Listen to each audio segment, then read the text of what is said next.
Hola, amantes de Call bienvenidos a este video. Es un video respuesta a un comentario que me hicieron. Y bueno, hace tiempo que no hago un video.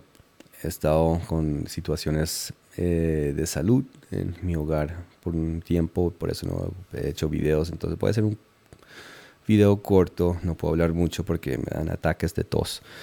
Entonces hagamos este video rapidito. Me pareció un comentario interesante que hizo Jonathan Estuardo. Dice, me gustaría saber acerca del papel de la mujer en el matrimonio cristiano. ¿Realmente ellas deben ser obedientes y serviciales a sus maridos? Y bueno, es un buen tema. Creo que es controversial porque se puede acusar esto de que acusar la Biblia de ser machista por versículos como el siguiente, donde dice Efesios 5, por ejemplo, las casadas estén sujetas a sus propios maridos, como al Señor, porque el marido es cabeza de la mujer. Entonces puede sonar machista, ¿no?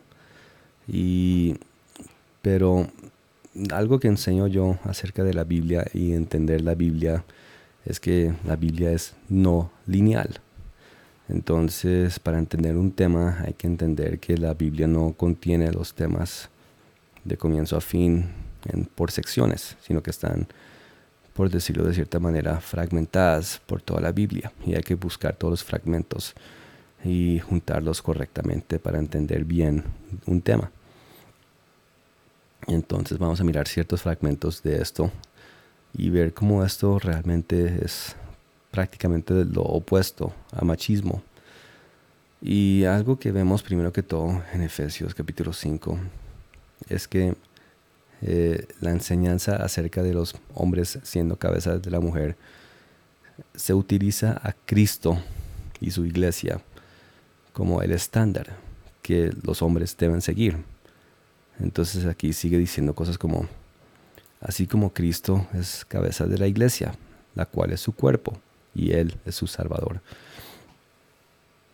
Entonces tal como una mujer y su esposo son una sola carne en matrimonio, aquí están diciendo que Cristo y su iglesia son uno solo en la unión íntima que tienen. La iglesia es el cuerpo de Cristo. Cristo es la cabeza de la iglesia. Entonces, perdón,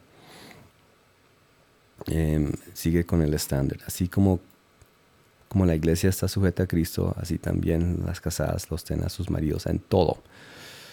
Ok, entonces para entender bien esta ecuación o esta jerarquía, el hombre es cabeza de la mujer, eso es cierto, 100%.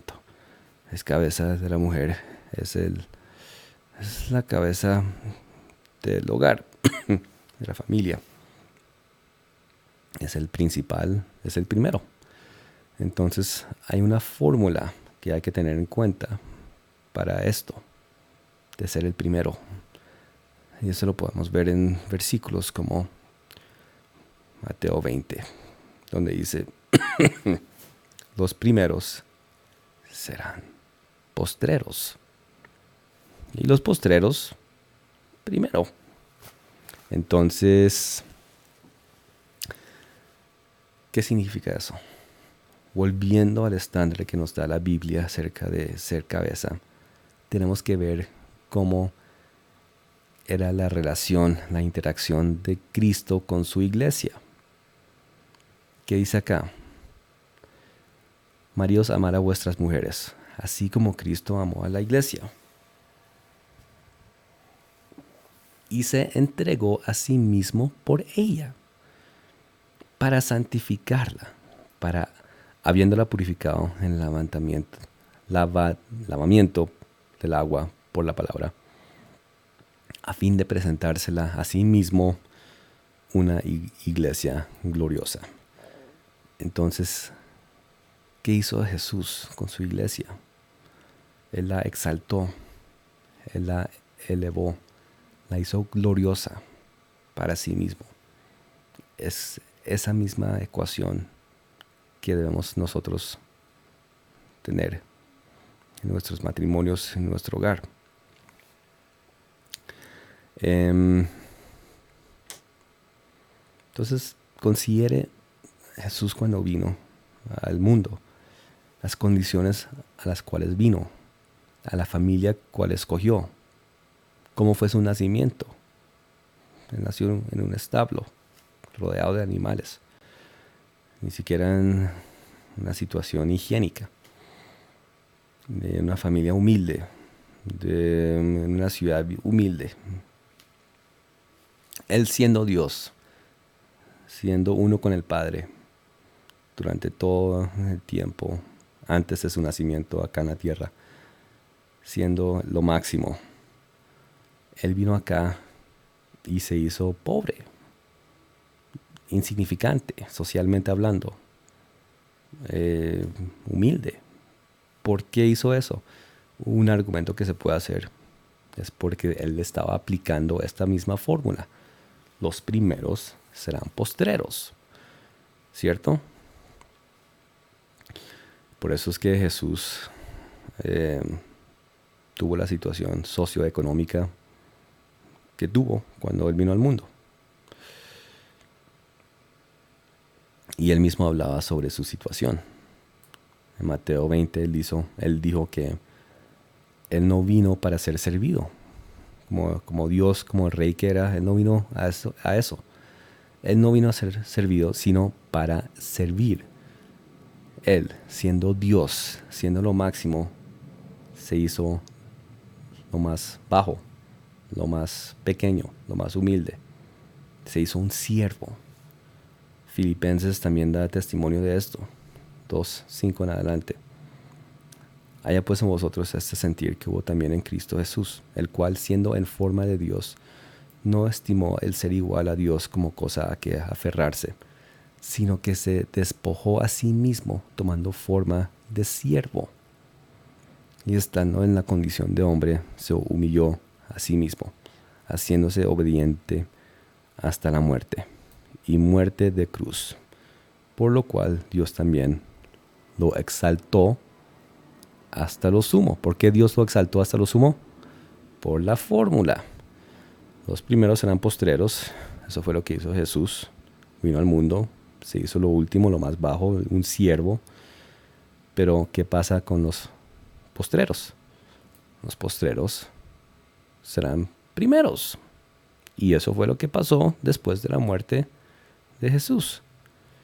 Dios lo exaltó hasta lo sumo, lo máximo. Pasó de primero a postrero y en situación de postrero otra vez hasta lo sumo, hasta el primero.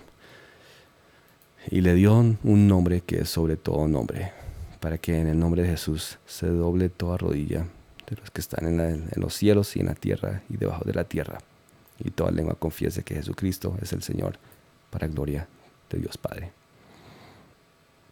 Jesús hablaba de también ese tiempo que estaba en la tierra.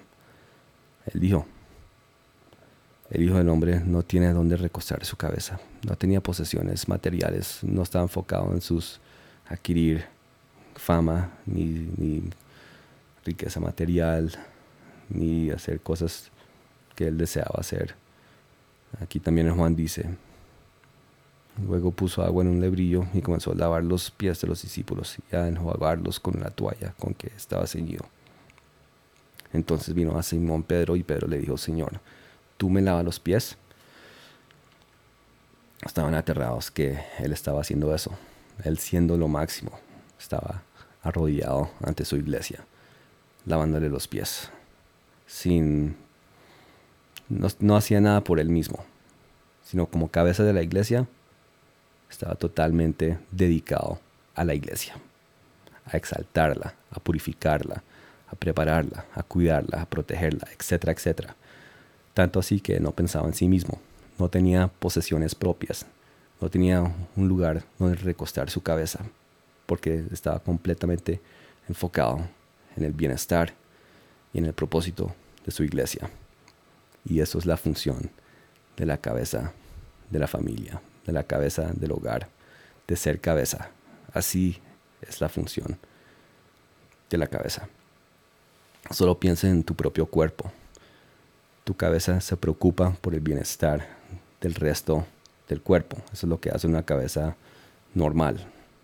Se preocupa por el bienestar de los brazos, las manos, las rodillas, caderas, pies, los huesos, los músculos, pulmones, estómago, lo que come.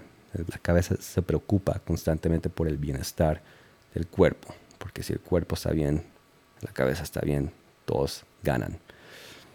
Entonces, en esas, volviendo a leer Efesios, entenderán que no tienen absolutamente nada que ver con machismo. Ser cabeza, un hombre, ser cabeza de su mujer, del hogar, significa dejar su propia identidad a un lado mientras pone de prioridad a su esposa, a su matrimonio y a su familia, a sus hijos, y preocuparse por el bienestar de ellos antes de uno mismo. Eso es lo que significa ser cabeza. El primero será último. Entonces, si usted es hombre, un hombre que ama a Cristo, que le cree a Cristo, entienda esta palabra, que usted como cabeza de hogar, su función es servir por el bienestar colectivo del hogar, de la pareja. Y usted está, individualmente hablando, usted está de últimas. Entonces sí, no es, digamos, lo opuesto al machismo. Y al final de todo, así como Cristo hizo que la iglesia creciera, se multiplicara en fruto, que crecieran abundantemente, los resultados de Él protegiendo y guardando a su iglesia, los resultados de esa iglesia que ha crecido exponencialmente.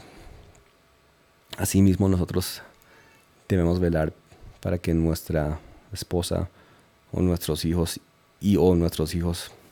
o el hogar, pues, en general, también crezca en ese sentido. Que los planes, los deseos, los propósitos de nuestras esposas se realicen. Que ellas también tengan como esa calidad de vida, de tener sus propios planes y propósitos realizándose. Y uno trabajando para ella, para que también llegue a esas cosas. Y a los hijos, trabajando para que ellos también tengan oportunidades y aumenten en la vida, aumenten en conocimiento y en experiencias buenas y en sabiduría y en esas cosas, porque vamos a tener que rendirle cuentas a Dios en el cielo. Cuando nos toque rendirle cuentas, Él nos va a preguntar: cuénteme acerca de la familia que yo te di, la mujer que yo te di. Ellos aumentaron, sus vidas fueron aumentándose en cosas, realizaron sus deseos, sus planes, sus proyectos, sus propósitos, o usted los obligó a servidumbre, a servirlo a usted, pensando que eso era la función de ellos. Tendremos que rendirle cuentas a Dios. Entonces, sí, esa es como mi respuesta a cuál es la función de la mujer y la función del hombre como cabeza de la mujer. Hablaré de esto mucho más en detalle sobre el potencial que existe cuando el hombre entienda qué es la mujer para él en un matrimonio. Hablaré de eso mucho más en detalle en un video que estoy preparando, el capítulo 4 de la miniserie 613 mandamientos o 10 o 2, que muy próximamente, estoy terminando el guión, lo sacaré. Entonces estén pendientes de este video. Y para los que quieran entender un poco mejor acerca de lo que me refiero cuando digo que la Biblia es no lineal, pueden leerlo en mi libro Preapologética 1, donde lo explico con mucho más detalle. Dejo el link en la descripción, es gratis, bájenlo, y para que entiendan a qué me refiero con aquello de la no linealidad. Ok, entonces muchas gracias por ver. Nos vemos muy pronto en otro video. Chao.